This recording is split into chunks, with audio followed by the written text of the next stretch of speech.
Good evening and welcome to Slam the Gavel, the show that tells it all regarding family court, other court issues, as well as CPS. I am your host, Marianne Petrie. This episode of Slam the Gavel is sponsored by CPS Protect Consulting Services. A child protective services case is one of the most frightening experiences for any parent. Don't face it alone. Face it with confidence with Urgent Assist by CPS Protect. You can have access to former CPS investigators to make sure you preserve your rights and protect your family. If you're facing CPS involvement and aren't sure where to turn, their child welfare consultants can help you. Visit cpsprotect.com/subscribe and enter the coupon code Slam the Gavel for 10% off your first year of Urgent Assist. And this is available in all 50 states. I have another announcement. Bradley's mother narcolepsy passed away 5 months ago. He is autistic and needs structured routine and therapies he receives for his autism 6 days a week. However, Italy just entrusted Bradley to Italian social services. If he is ruled to go back, he will face the next 3 to 4 years in the Italian foster care system, where he can't speak or understand the language. He will then be taken away from the only family he has ever known. Please call Governor Hochul at 518-474-8390, New York State. Governor Hochul at 518-474-8390, as well as the senator, to please keep Bradley here safe in these United States. Hashtag keep Bradley safe. I have a brand new guest on. I'm happy to have Camilla Cloward on. She is a human trafficking activist, and she is a public speaker and founder of Giving a Voice nonprofit organization and podcast. She's very passionate about fighting human trafficking and fighting sex crimes since her own abuse as a teenager. And her goal is to one day be an operator and bring children home to safety and rescue them from sex trafficking. And I welcome you, Camilla, to the podcast. And you're doing so much hard work. How did this all begin? Wow, that's such a long story. I want to first thank you for having me on this podcast. I absolutely love what you're doing here in protecting children, as I am just such an important cause to me. This all started a long time ago. So my upbringing wasn't normal. My childhood wasn't normal. And I ended up being abused when I was 13 years old, leaving a swim practice. The cashier had taken a special interest in me. He had taken me to the corner and started to abuse me. This just really led a spiral down. And I just kept on being abused and abused. I watched as me and my friend in high school, we were both drugged and we were both abused. And there's nothing I could do to help her or myself. I've been in so many helpless situations. There was one where I was at a gas station at 1 a.m. A guy smelling highly of weed and drugs came up to me, pressed his body completely against me, and asked me to come with him. I was a 17-year-old blonde girl. The next day, there's an Amber Alert for a 17-year-old blonde girl, same gas station, taken by a Hispanic man in a red truck. The same situation that I was in. The cashier luckily walked me out when they noticed this strange man was obviously trying to take me, and he was waiting in his red truck. So through all of, and then she was found on the border of Mexico being trafficked. And through all of my experiences, many more, I really grew a passion for fighting sex crimes. And then I learned about human trafficking. And I learned that human trafficking is the world's growing criminal enterprise, coming in at $150 billion a year. Can you imagine that much money? What you could do with that if we put it towards good? Right. Yeah. And so I really grew a passion. I couldn't imagine being abused. These girls are abused. Well, guys and girls. But these people are abused several times a day. And I always call it little abuse. It totally set me off the path. I ended up in rehab at 15 years old for drugs, in eating disorder treatment at 17 years old that I'm still trying to tackle. And it really just caused a rift in all my relationships, trust issues. It's a lifelong healing journey, and I couldn't imagine healing from trafficking. And so my goal in life is to be alone in my abuse, so that way no one else has to face the pain when something is taken from you that extreme. Well said. I can't imagine what you have been through, and you can understand it so well when you meet these victims. Yeah. Do they come to you, or how do you meet them? So, for my nonprofit, my goal is to one day work with victims. Right now, what I'm doing mostly is the podcast due to just waiting to get enough donations to grow my nonprofit organization. But I reach out to them, talk to them about being on my podcast. I've had some reach out to me and tell me that they want to be on my podcast or thank you or whatever. And I'm just hoping to work more in the future with victims and, well, not victims anymore, survivors once they're out. Mhm. And then I'm hoping to get an internship in Washington, D.C. this summer, which I'll be working directly with survivors of human trafficking every Mhm. day. That's excellent. Yeah, how'd you get that internship? That has to be hard to do. Yeah, so I had one set in stone to go this summer.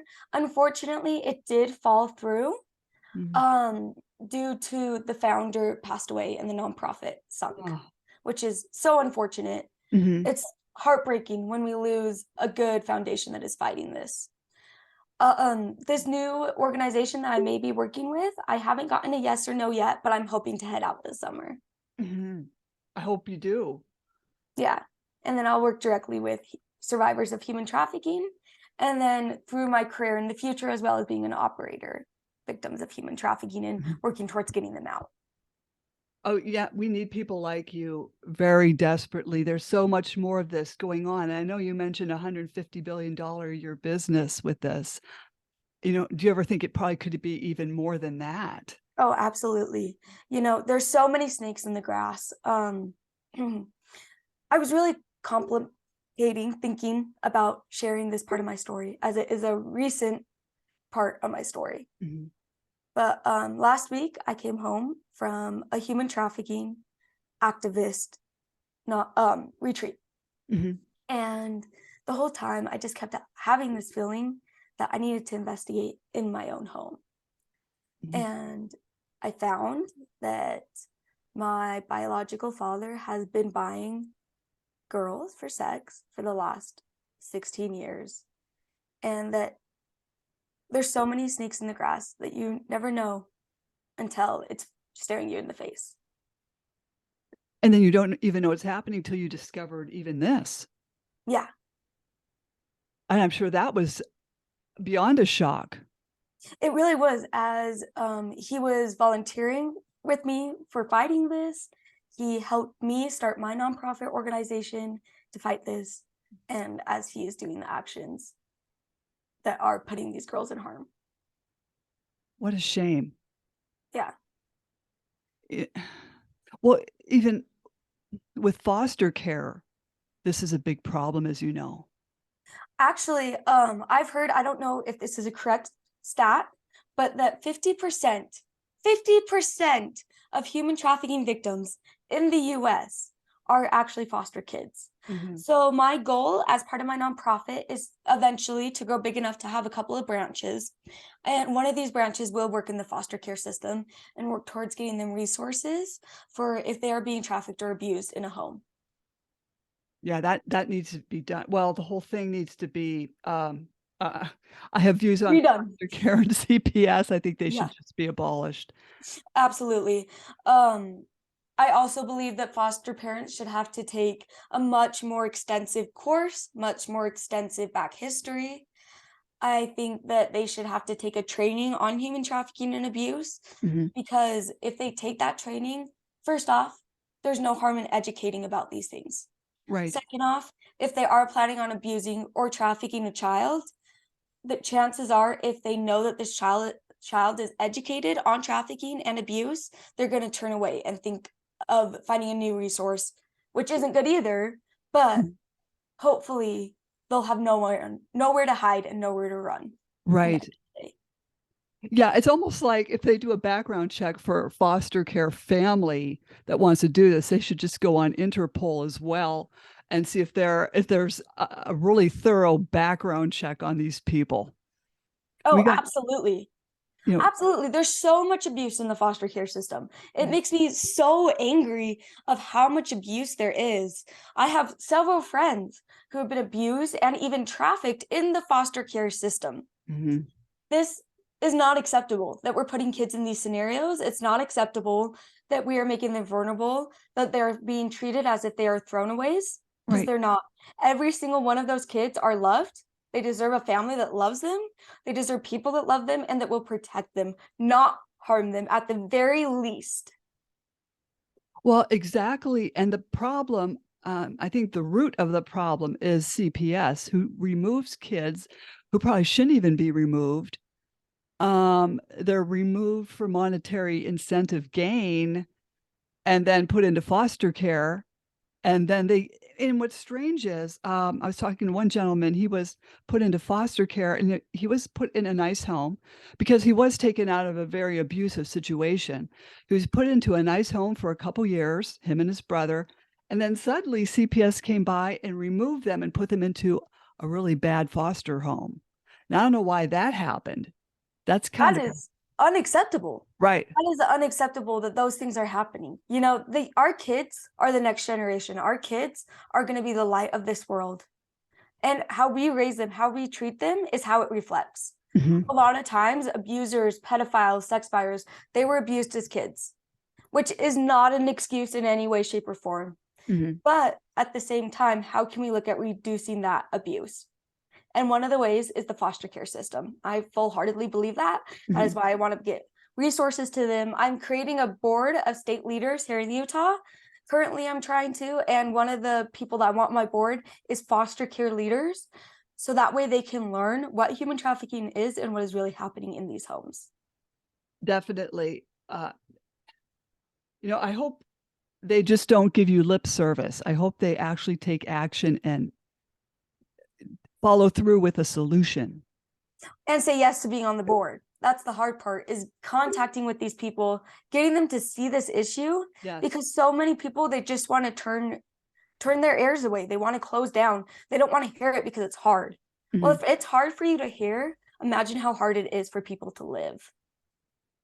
Exactly. I can't imagine. And plus, it generates so much money. I heard one child going into foster care, and I could be wrong about this monetary figure I'm going to say. I heard it could be between 4,000 to 14,000, depending on what the kid's disabilities are and such. That's insane. I had no clue. Yeah, someone on my podcast, I had Let Our Children Go, the founders of that, and they were talking about this money issue, and it's all a money issue. This is kids for cash. Yeah. And that's what human trafficking is as well. Yes. It's all comes down to money. It all comes down to power. That's all our world cares about, is power, money, and lust. Those are the Right. three things. And it's disgusting. We have to be the change. We have to say that that is not what I'm going to value. So much Mhm. of my generation, as I'm going to school currently in Mhm. college, all they are looking for is getting rich. Yeah. Why is that our goal in our society? It should be a goal to be financially stable, but why is our goal to be Elon Musk? Because he has it all figured out, right? Mhm. No, our value should be helping others. If more people looked out like that cashier at the gas station, less people would be trafficked, less people would be hurt. We need to be looking out for each other. It can be as easy as sharing a post that touches you, that means something to you. It can be as easy as getting educated on these issues. Mhm. But we have to start being the change in this world. Otherwise, there's Exactly. never going to be one. Oh, I agree with you. I agree with you. In fact, I take my podcast and I also Twitter to Elon Musk, and someone had replied, he doesn't care about this stuff.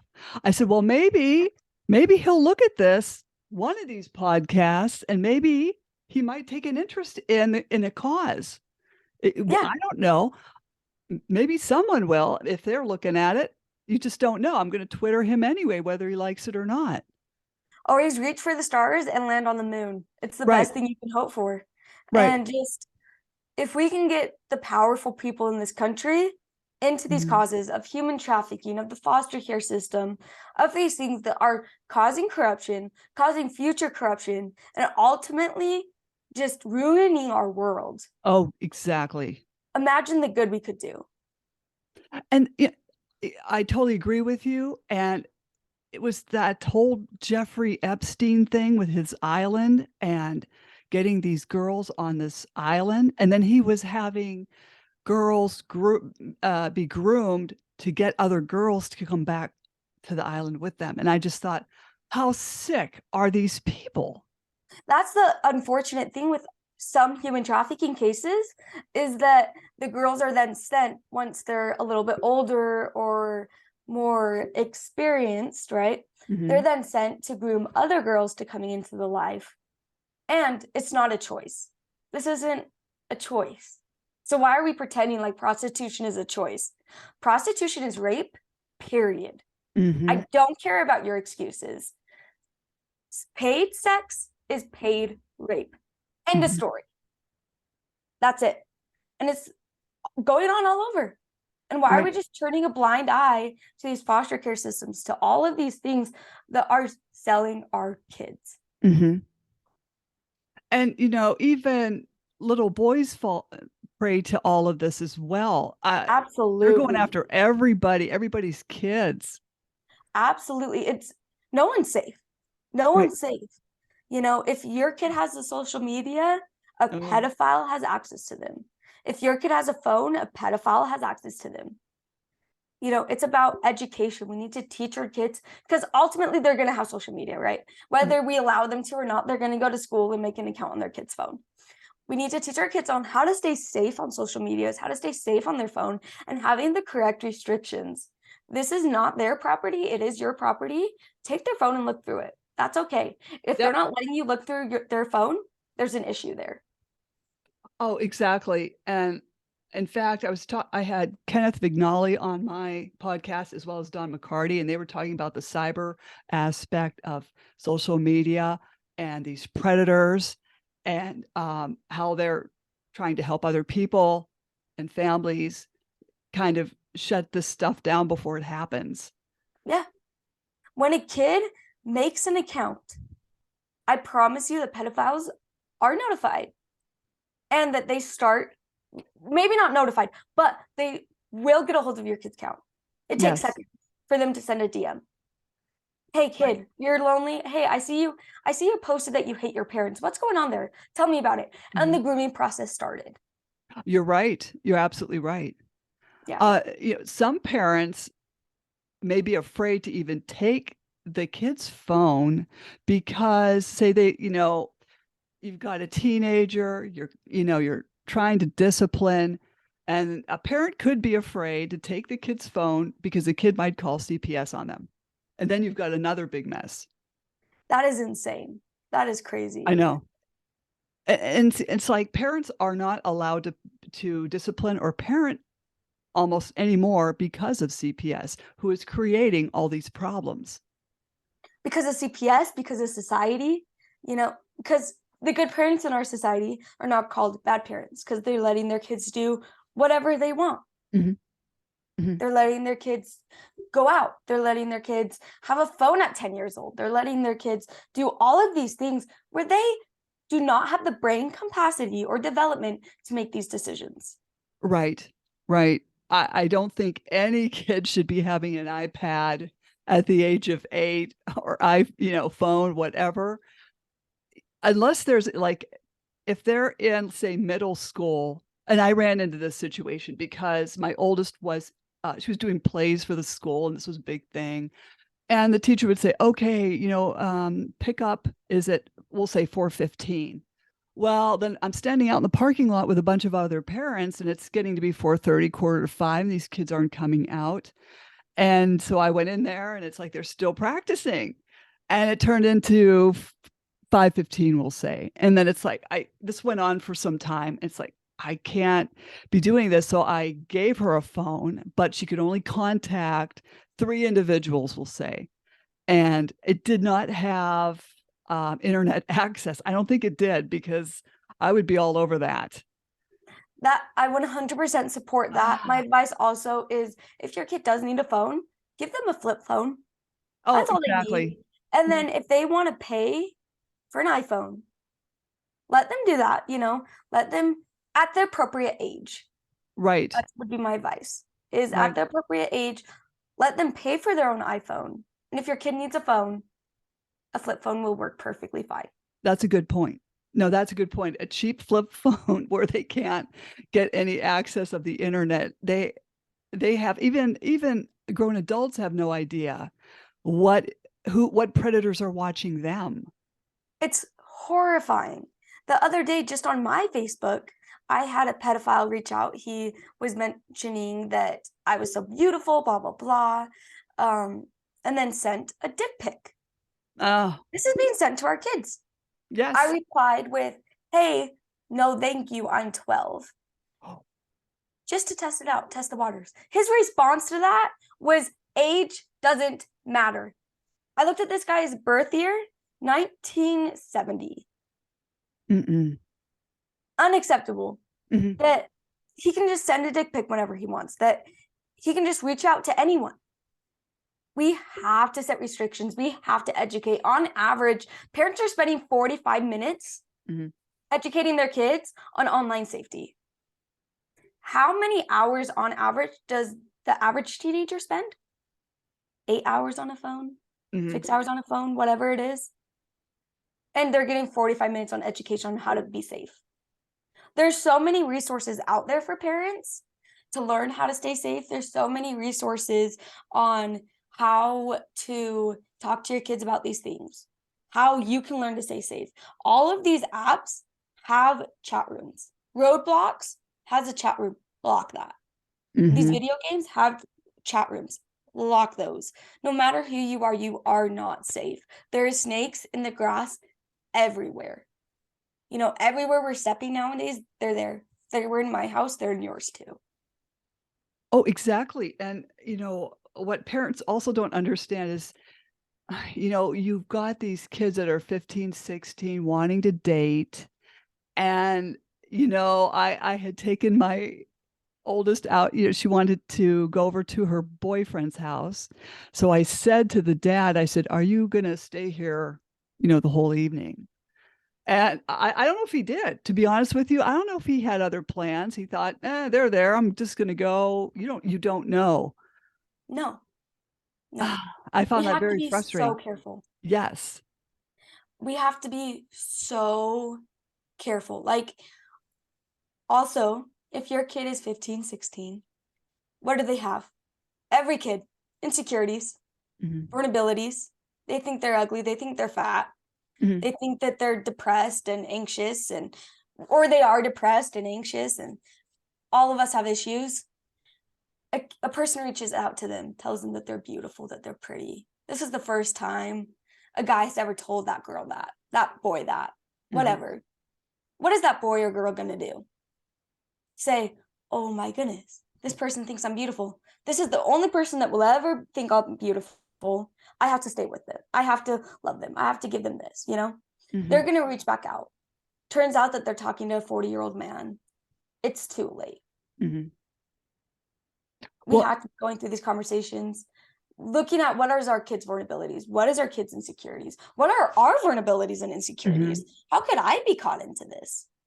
And then recognizing, how can I fix this? Does my kid need a therapist? Does my kid need me to talk to them more? Tell them that they're beautiful. Tell them that they're handsome. What does my kid need? And then go into that. And when I was growing up, and I'm way older than you, but, my grandmother was, I wouldn't say paranoid. Well, maybe I could say paranoid, God bless her. But, you've got the Italian grandmother saying, don't you go into the movie theater by yourself. There could be some guy out there who's gonna drug you and take you out of there. We'll never see you again. And I swear I was so scared my whole life of weird stuff that could happen. She was always reading magazines and, look at this story. This could happen to you. And I don't want to raise my kid in fear, but you've got to make them vigilant. Absolutely. Absolutely. And finding that line is so difficult.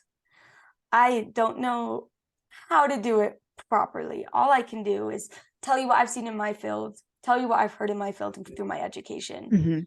Mm-hmm. Oftentimes, actually, people aren't going to be trafficked or Mm-hmm. abused by a stranger. You know, it's going to be the parents, the uncle, the boyfriend, the grandpa. Mm-hmm. It's going to be someone, an old family friend. That's who's going to be the abuser. That's who's going to be the trafficker. Mm-hmm. You know, we call something in the trafficking world the Romeo effect, which is Mm-hmm. when a boyfriend reaches out, tells this girl or this guy that they're loved, that they're beautiful, that they're handsome, that they're always going to be there for him. They're going to take care of him. They're going to give him a house. They're going to give him food. This is where the foster kids become extremely vulnerable, because here's someone that loves them. Here's someone that will give them shelter and food and all these things. And then they use the hierarchy of needs, preying on those things. And then in a few months, these predators, these pedophiles, they're extremely patient creatures. They will wait forever. Mm-hmm. They're going to start saying things like, hey, would you steal this, blah, blah, blah, blah? Would you do this? Would you watch porn? Can I take some pictures and sell those? Get some of those things lower, and maybe they'll force you. And when you say no, they will threaten you. They will threaten your family. They will beat you up. They will kill you. And that is not a choice. right. If you are being told that your choices are either to have sex with a stranger or he's going to kill your family, that you're either going to have sex with a stranger or blah, blah, blah, blah, blah. If you've been groomed into this, this is not a choice. Absolutely not. 88% of prostitution on stats is not a choice, which it's probably higher. The other 12%, we call it a choice. We're pretending it's a choice. No girl wants to have sex with middle-aged man. No boy wants to have sex with strange middle-aged men. The average sex buyer is a middle-aged white male American. Mm-hmm. Of course. And that's also falls along the lines of serial killers, middle-aged, White, yeah, heterosexual men. That's our sex buyers. That's our pedophiles. And these are the people who are hurting our children. Oftentimes, they'll travel to other countries and hurt their children. Yeah. We need to watch out for this stuff. We need to be looking at our neighbors. We need to be suspicious in a healthy way. Exactly. Looking at the sex registry before you move somewhere. There's sex and pedophiles in your neighborhood.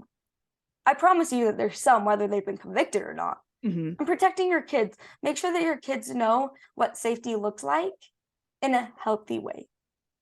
Now that you bring that up, there was an app where, I don't know if there was I remember the app having a bulldog on it. And you could get that app and install it and put in your address, and would pop up all these people that were convicted of child sexual abuse, these abusers, and they were within the neighborhood. They were all over the place within the neighborhood where they were living.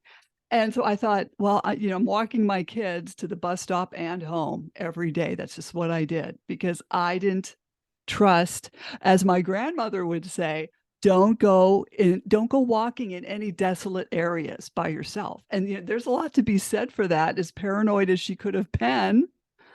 But I avoided areas that were vacant. I didn't, because you never know who's lurking around. I hate to sound like now I'm sounding like my grandmother. Okay. I'm sorry. I think I did that to you. You did.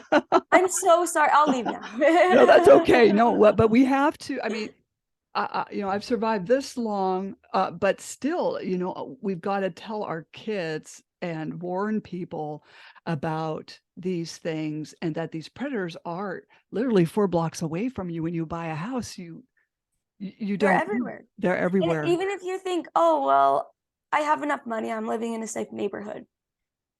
Guess what the average sex buyer is? He makes over $100,000 a year. Definitely. And in these fancy neighborhoods, they have like the taco truck, or they have the ice cream truck, and it could be in another cul-de-sac. And here you are, a parent saying, oh yeah, Johnny, go, here's $2, $5, go get ice cream or whatever. Will Johnny come back? I'm sorry, but I think you should go with your kid. Absolutely.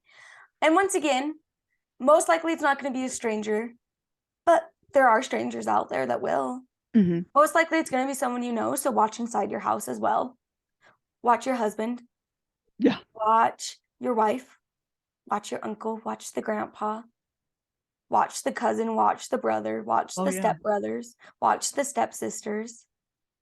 Go through people's, not in privacy, go through your kid's phone. That's okay.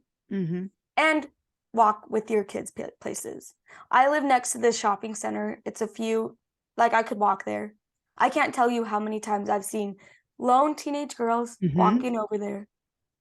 How hard is it to take an hour and go with your child? Exactly. Your children should not be meeting people everywhere, walking people everywhere. We need to protect them. We need to know what they're doing. I'm glad you said that because my husband and I, we were in an antique store and we love this antique store. It's small, it's quaint, but these, 14-year-old girls came in and the owner said to us, they're in here at least twice a week. They walk all the way down like 8 blocks by themselves. And there's like heavy traffic. I would call it decent heavy traffic. And they're just there by themselves. And their parents are working. I would say, I'm going to make people may disagree with me, but, you know, somebody's got to work part-time to keep an eye on these kids at these ages. Or at least work from home. Right. Get them in different systems, get them in different programs. If you need to work, that's totally acceptable. But get them in different programs. Make sure that when you do have time off, you're spending time with them and listening to them, hearing their stories, hearing about their day, asking about their day, hearing what they're doing. That's so important. Right. All of us want to be loved and listened to. We all want to feel like we belong. Do your kids feel like they belong in their own household? Make sure that they do. Make sure that they feel safe, loved. Take away some of those vulnerabilities. That's a good point. Some kids may not feel like they're even paid attention to because parents may be too busy, or there could be a crisis with grandpa or grandma, and they're focusing on that while the kid is having a crisis. It's like you've got to watch everything when you're a parent. Absolutely. It's a full-time job. I mean, I'm not a parent myself, so maybe I'm a little bit hypocritical with talking from this perspective, but I've heard so many stories. I've heard from victims. I've heard from survivors. I am a survivor. I was a victim, not of human trafficking, but of sexual abuse. I've seen vulnerabilities through myself. At 14 years old, I was meeting drug dealers in ditches that were 30 years old. One time, me and my friend went and picked up a 30-year-old guy from the jail to get drugs. That's unacceptable. We need to know where our kids are. We need to be walking the dog with it. Yes. Well, even when kids are in college and, they're kind of adults, kind of. But I mean, when I was in college, stupid things can happen to you and you have no control over it. Like I had this friend who wanted to meet guys all the time, but I was young and naive. I was really stupid. Okay. And she wanted to meet these hockey players.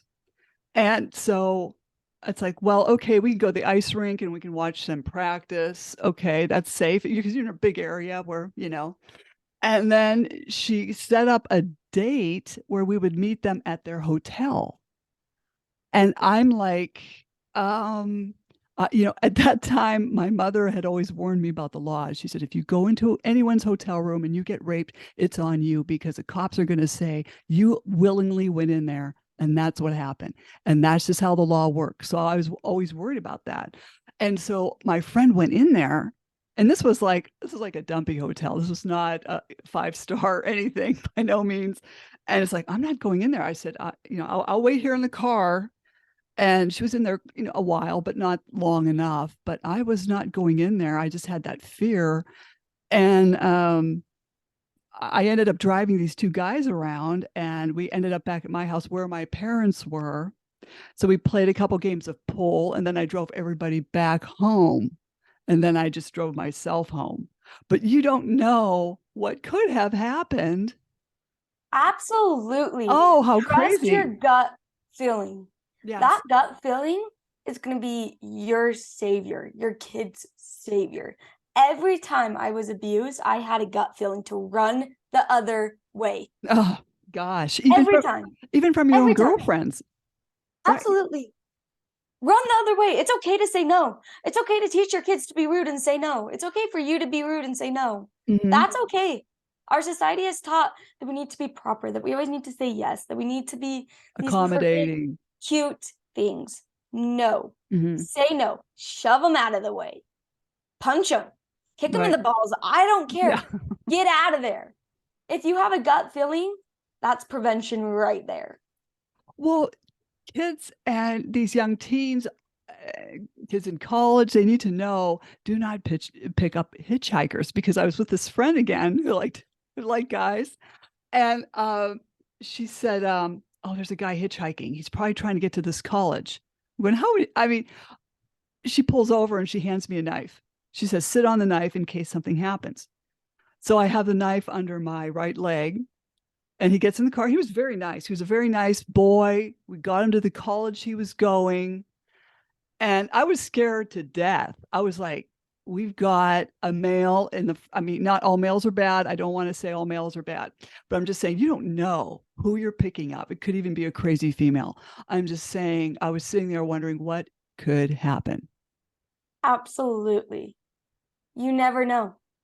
You never know. And once again, it will most likely be someone you know. Keep that in mind. But Mm. there are the strangers. I've been abused by strangers. I've been abused by people I know. I've been abused by all of the above.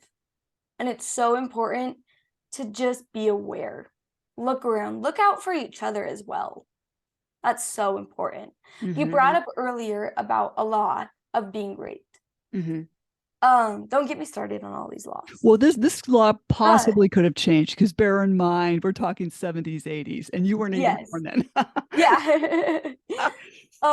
Coming back to some laws though, one thing I definitely want to change is laws for sex buyers. Mm-hmm. They need to be higher. There's no punishment basically.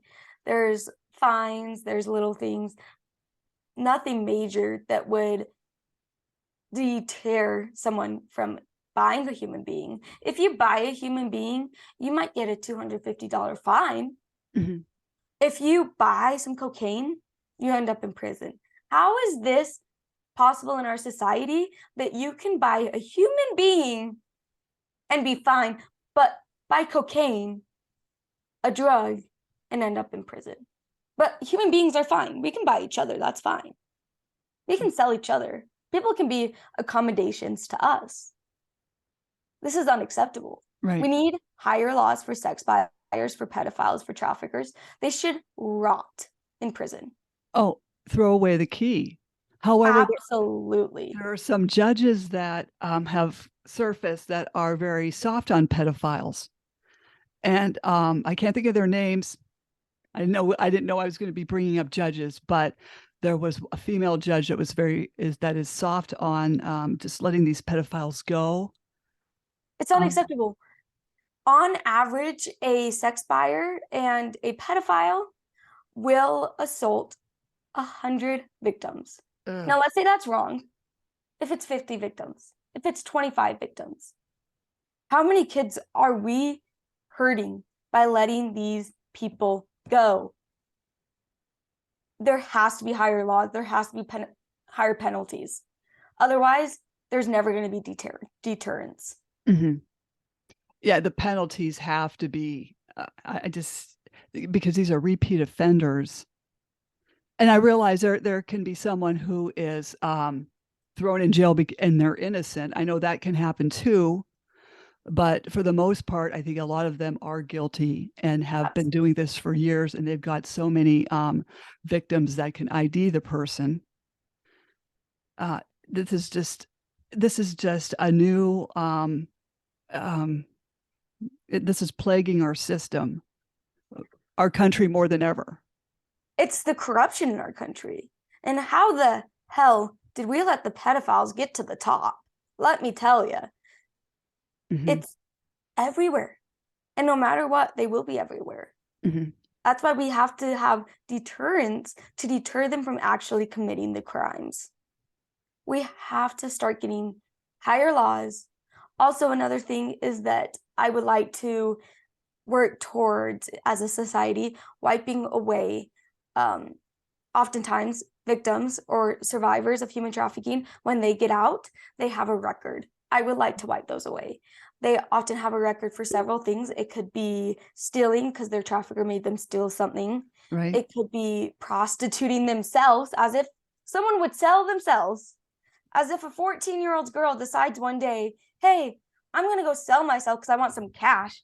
And the average age for entering into the life is 11 to 12 years old, which is unacceptable. No kid decides that they want to sell themselves for sex. So why are we pretending they are? Oh, that's just terrible. I didn't really realize it was 11 to 12 years old that they can enter into this. That's the average age that they can enter into this. Terrible. I've heard cases of 2 years old being sold. I have heard that too. Even younger. That's disgusting. There's also organ harvesting and human trafficking, where they will take newborns and sell their organs. And older kids as well. There's so many darkness and corruption that we don't even comprehend as sane, normal human beings. But it's happening. It's happening right here in our neighborhoods. You think it's not in the United States? Email me. I'll send you cases. Now that I'm sorry, go ahead. I just said it's here. Yeah, it's here. And last year I came across this documentary. It's called Eyes of the Devil, and it's by Patryk, Patryk Vega, Vega, and he was the director. And I know you're reading subtitles, but it's so well done, it's not annoying. But they're talking about what's going on in I want to say Europe, Poland, I think. And it's just terrible how this one woman was pregnant and she wanted to sell her baby as soon as it was born. That's common. Oh my Can you believe that? gosh. And it happens in the US too. One documentary I would suggest to everyone listening, it's called Happening Right Here.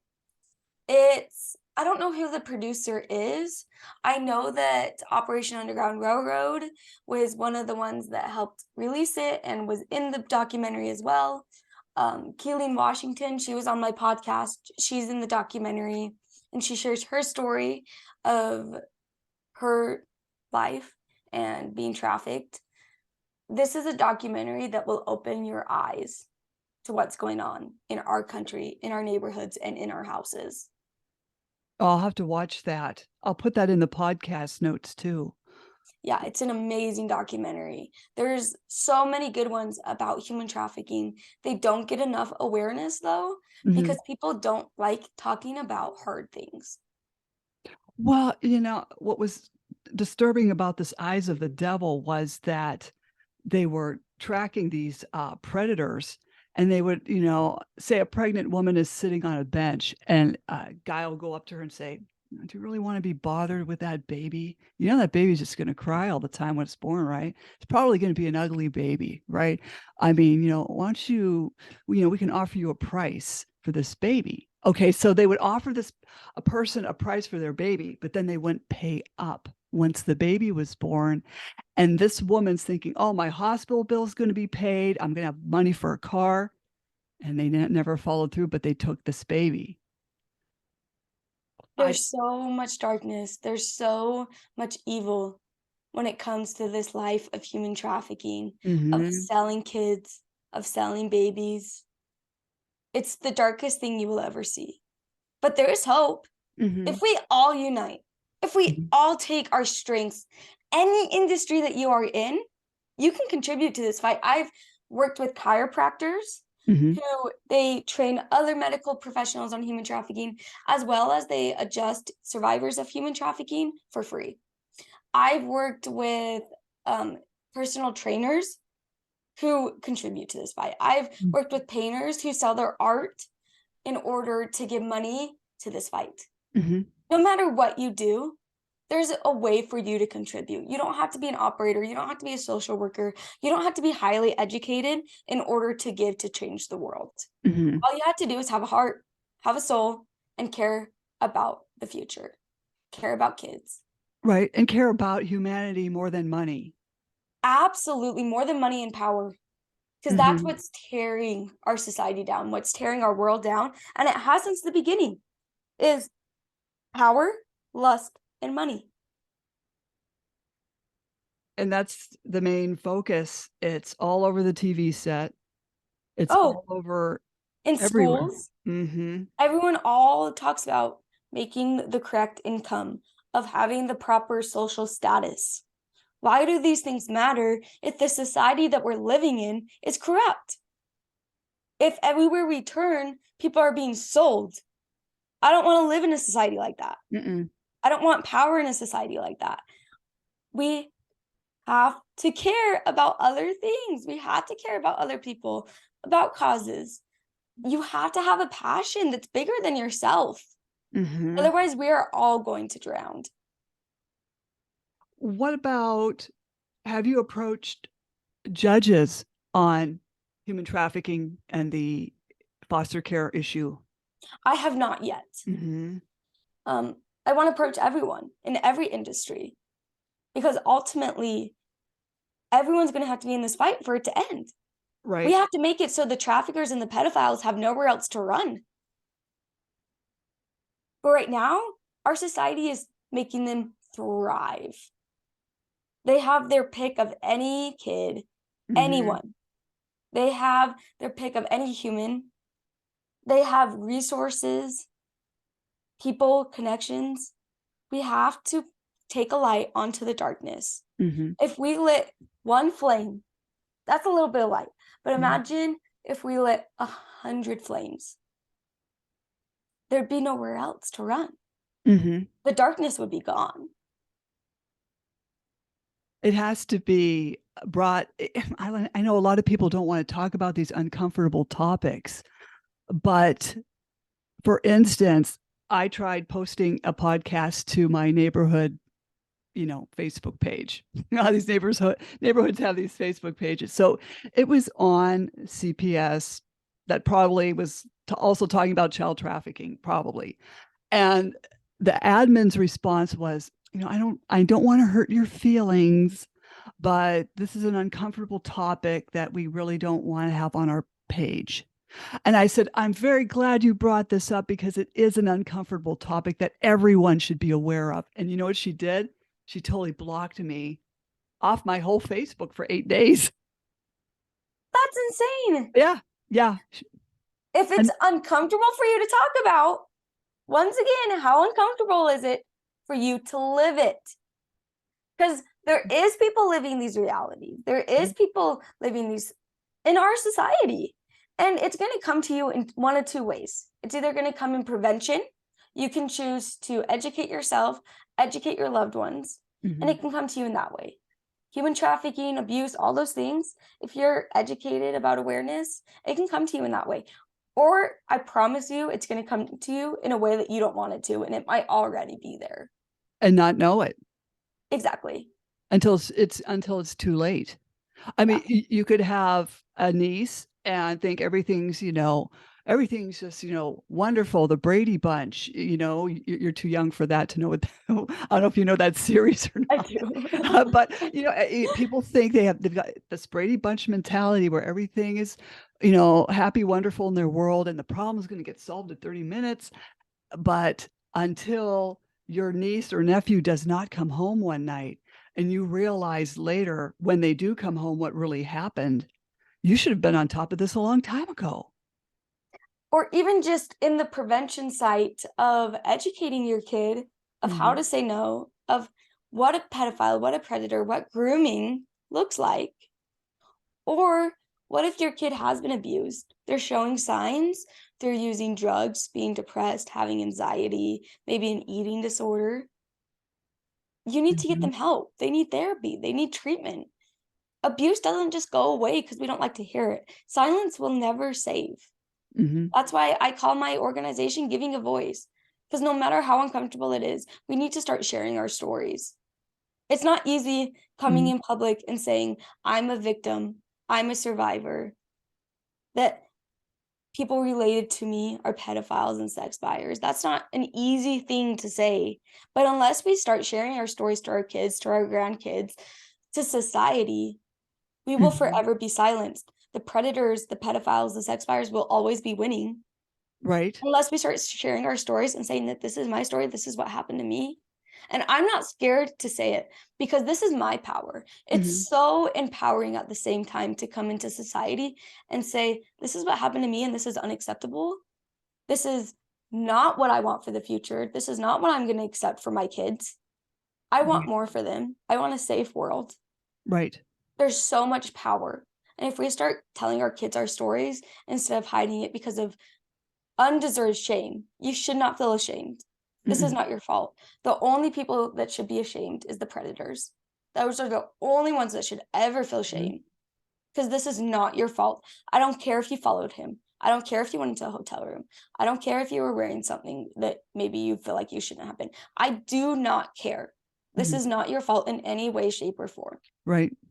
Right. And so, unless we start telling our kids that, we'll always be blaming ourselves, living in shame and living in silence, and the predators and pedophiles will continue to thrive. See, and this is why I think judges in juvenile court and even in family court need to be really educated on this as well. Um, they usually take the word of a CPS caseworker or social worker, and they're not really reading the case themselves. I know their dockets are full, but I think they should be really in depth looking at this case of what is really going on with this kid and this family, and not just going off, say, a one-sided interview, because you just don't know what is going on with these cases, and they are just haphazardly throwing kids in foster care or handing them off to a parent who's an abuser, which is also another form of human trafficking.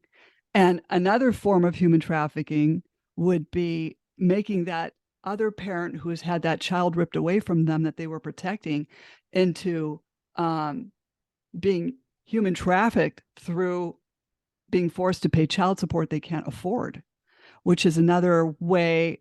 It's like a monetary human trafficking. I don't know how to describe it, but they're abusing fathers and mothers and even grandparents in this, getting money out of them to pay child support on, to an abuser. To I don't know, it's a big mess. Yeah, I've never heard of that form of human trafficking, but that there's so much abuse there.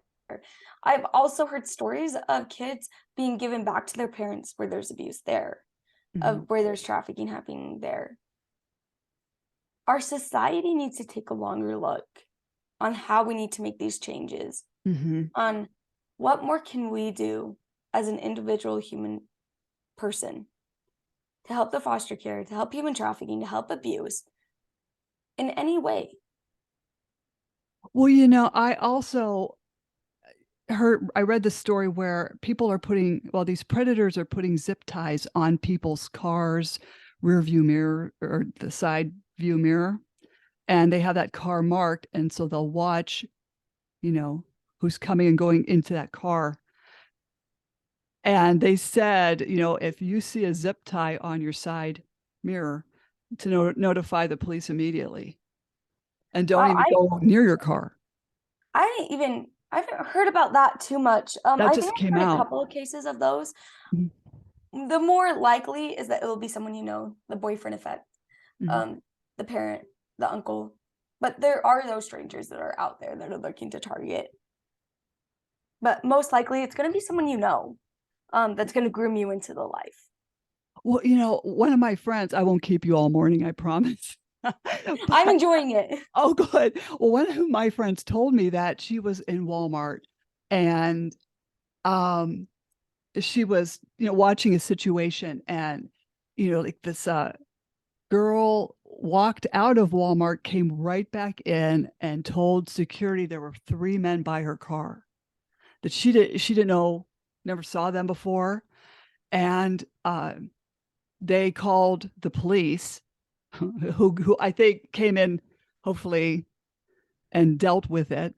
But she was afraid to go. She could not go near her car with those guys standing around. Why were they standing around her car waiting for her? I think sometimes even shopping malls, we were also warned, like even 10 years ago, 15 years ago, that don't park around this certain area by this certain store because this is where people are getting abducted.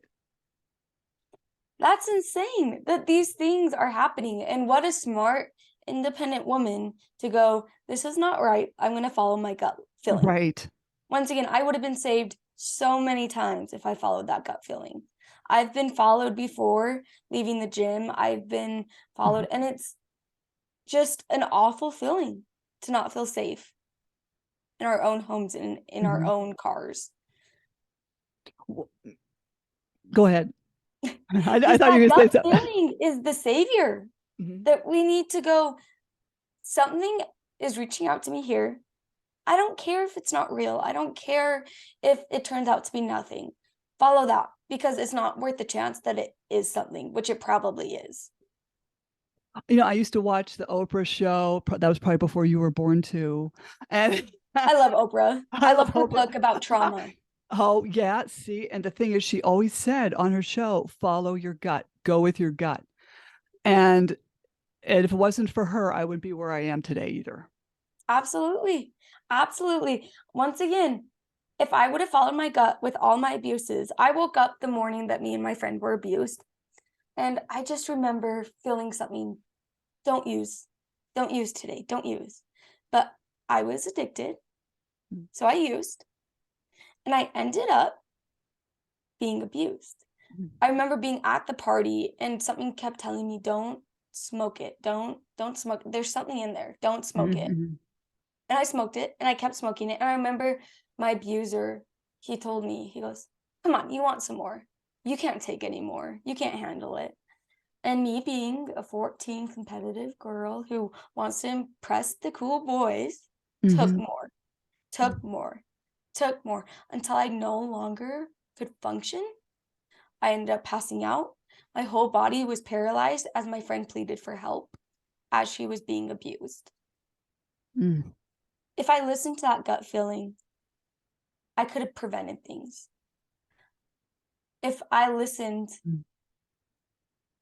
who knows what would have happened. And I'm so grateful for all of my abuse, honestly, because it Mm. led me to being here towards helping others, towards educating, towards prevention, and one day doing rescues and being an operator.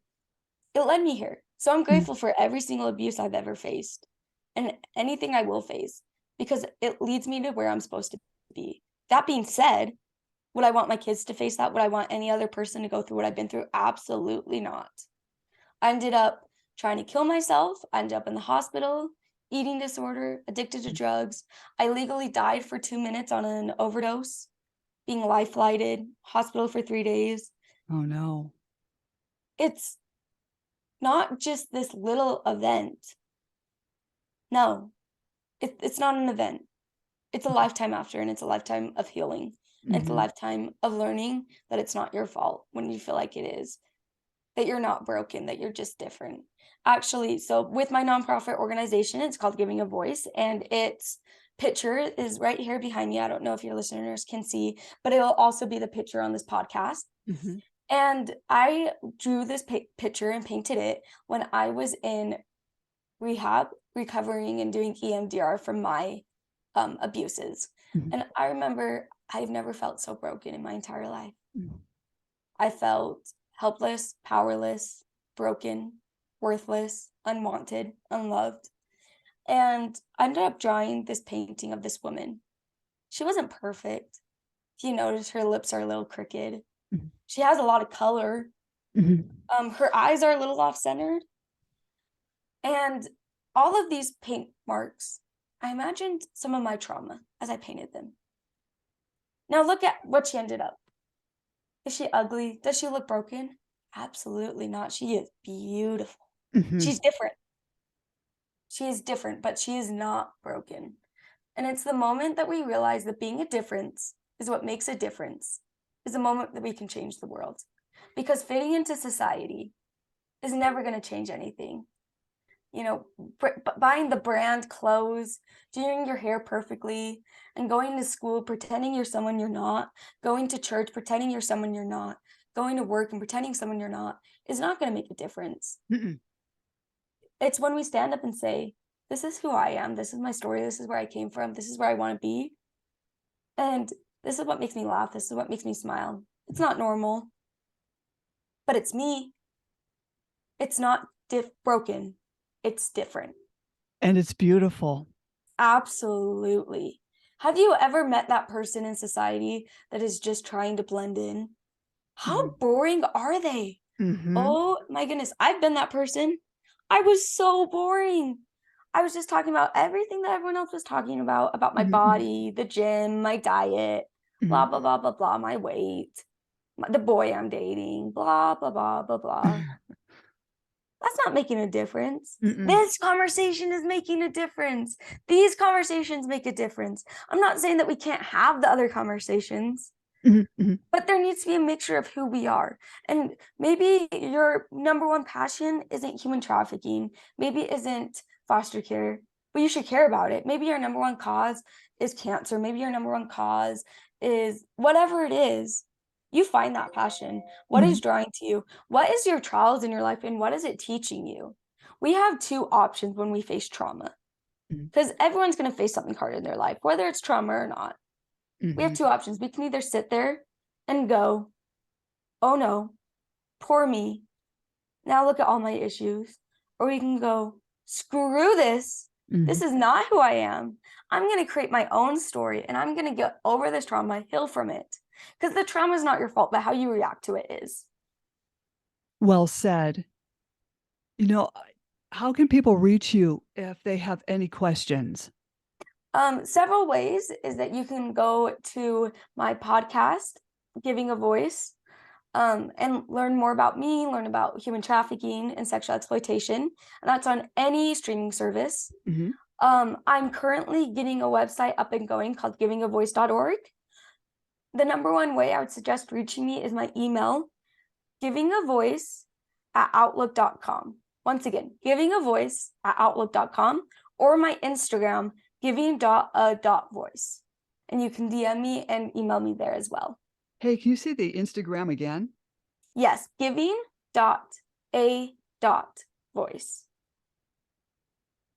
Thank you so very much. I'd like to have you back on again.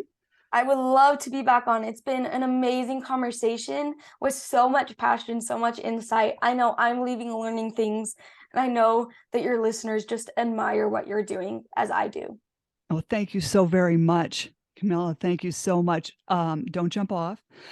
Slam the Gavel is a podcast to help the public understand what really goes on in these family courtrooms. I am your host, Marianne Petrie, author of Dismantling Family Court Corruption, Why Taking the Kids Was Not Enough, and Cry Out for Justice, Poems of Truth.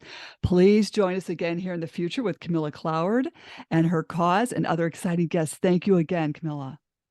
Thank you so much, and thank you for all that you're doing. Thank you.